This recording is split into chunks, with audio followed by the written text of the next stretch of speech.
Hey fellow photographer, how's it going? I'm Michael Zelbel, and today I've got a nice little thing for you to play around with. But I think it's not only good for playing, it's also an excellent exercise to work with different shapes of light sources. We are going to light some portraits with our laptop. We have different shapes, black and white shapes, as the main image or the background of the laptop screen, and we bring that in front of the model in order to light her. Very simple. I will show you how to handle this sort of lighting. I will show you where to download the different shapes that we used for our exercise. But let's start with the model, with model Emily, which will be in front of the laptop. She's applying some pretty strong makeup, some pretty heavy makeup. And why is she doing that?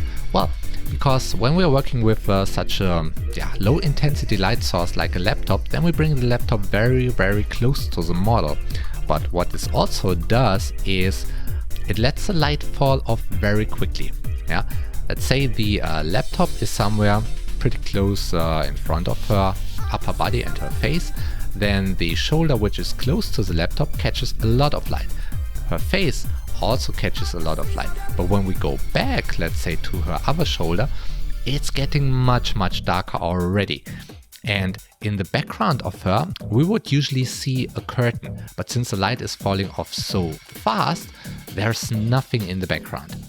So the light is falling off. This makes for a very intensive mood. And in order to match this intensive mood, we use some pretty strong makeup, some pretty intensive makeup. If we wouldn't shoot portraits, but let's say we just shoot hands, then we would go for some pretty intensive nail polish. Whatever it is. I mean, with hands it's the same thing. The fingers in front of the laptop are quite bright, but when we go back to a couple of centimeters back, then it's already getting much darker. So it's the same intensity.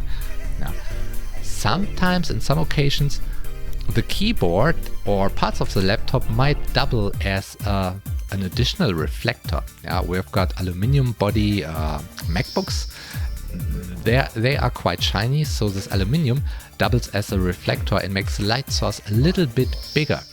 However, it's not always wanted.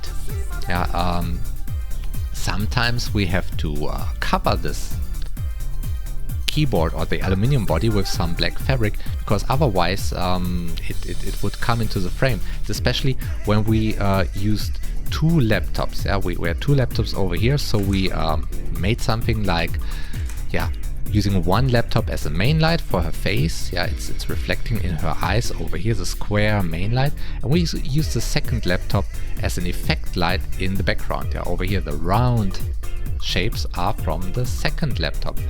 If you would see a keyboard over here illuminated, then it wouldn't look so nice anymore. So sometimes we had to cover this keyboard. The settings, the camera settings, are in a pretty low light area. It's 1/15 of a second, so I did shoot from a tripod. It's f5 and ISO 1600, and you might go like, well, with those settings you cannot find any application in real life, and you might be right.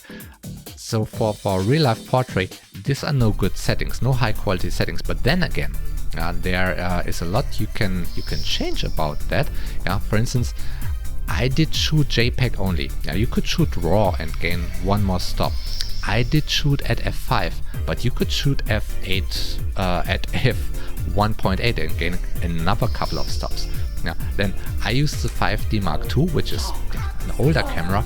The next camera generations can even go 2 stops lower at the same quality, and then you're already pretty much in the ballpark. And if you feel like that would still be not enough light for portraits, then it's at least enough light for bodyscapes.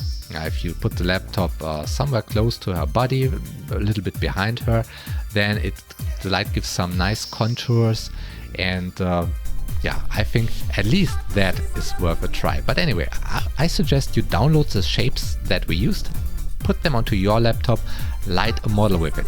It's a nice exercise.